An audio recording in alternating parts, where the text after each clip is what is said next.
Hello everyone, Aaron with Poppleton Ave Leather and Craft. Um, Doing a bracelet. I didn't like how it turned out with the antiquing and the stamp designs. Alright, whatever.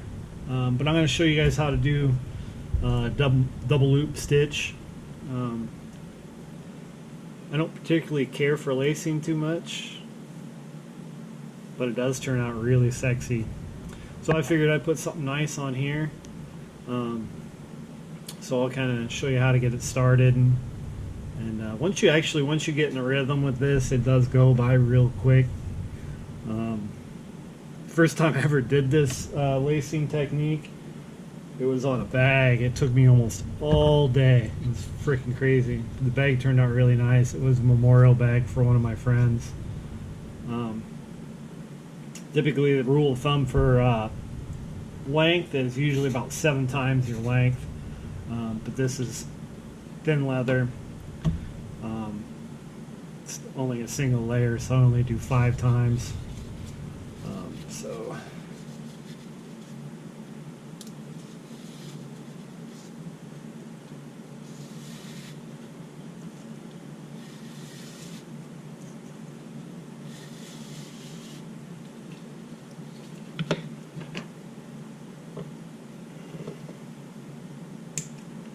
need some more lace. And then usually, especially towards the end of the roll, it gets really scraggly, so I just bend it over my finger.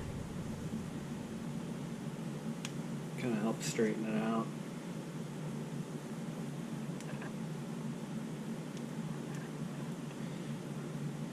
If I remember right, this is kangaroo lace, I think.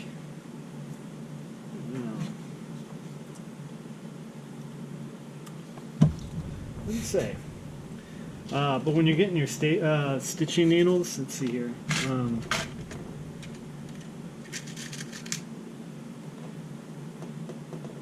You can get some that are single prong. I don't know if you can see that prong in there or not. It gave me a headache, so I found these. There's double prong. It's the ones I use. Usually, you just pry it open a little bit. Make sure you cut on a bias there. You're going to slide it in.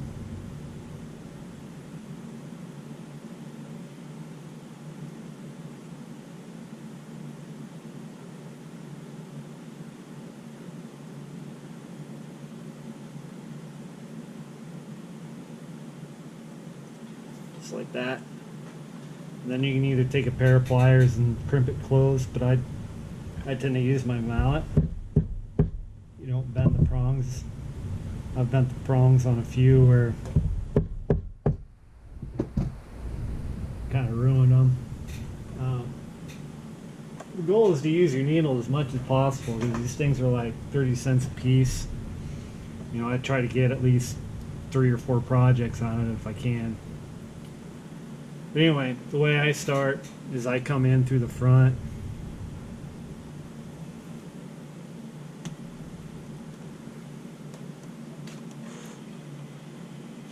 Then pull your lace through. And leave 1.5 to 2-inch tag, and you're going to fold that over like this. And hold it down. And then make sure your lace is always going the same way. Otherwise it curls over.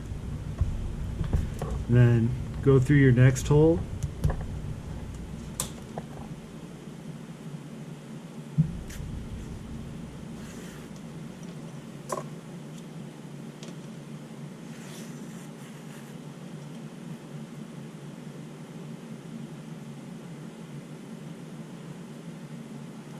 And now you've created this little X like that.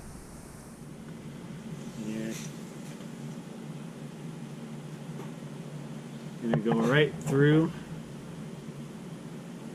both of them. I don't know if you can see that too well.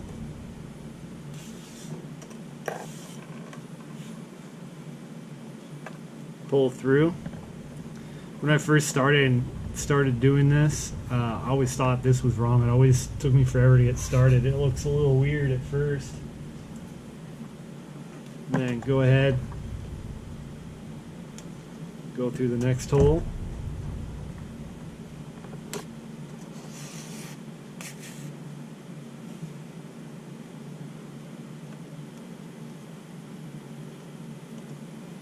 Okay.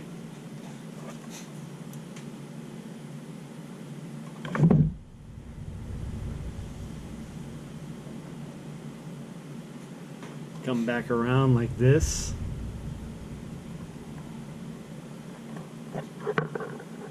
And then go through the X.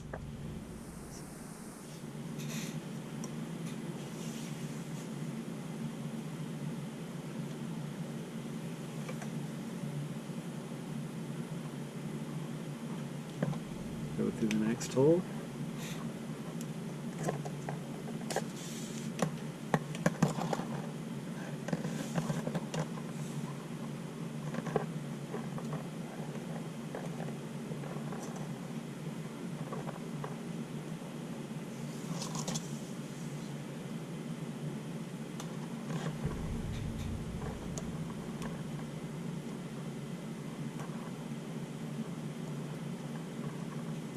Through the X,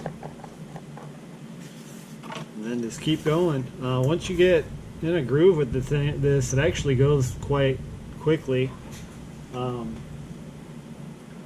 I'm doing a long run though, I will use shorter amounts of lace. It's a lot easier to work with, and it's actually surprisingly easy to splice. This video is just kind of on a whim, so I'm not going to show you the splicing.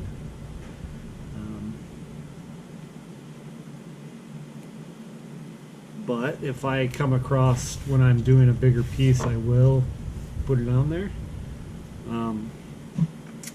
And then I'm not going to show you lacing the whole thing, but basically what I do when I go to finish it, like when I'm down on the end, once I go through that last hole,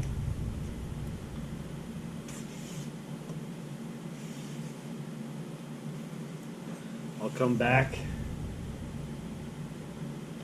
and then I'll go underneath all of these. I try to go almost an entire needle's length and just pull it snug and then trim it off.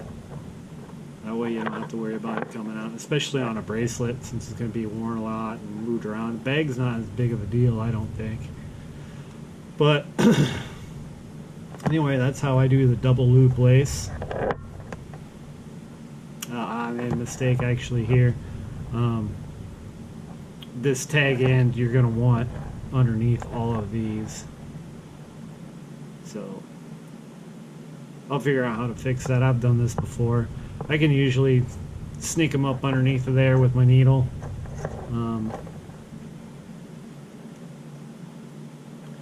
But that's how you do it. Thanks for watching, guys.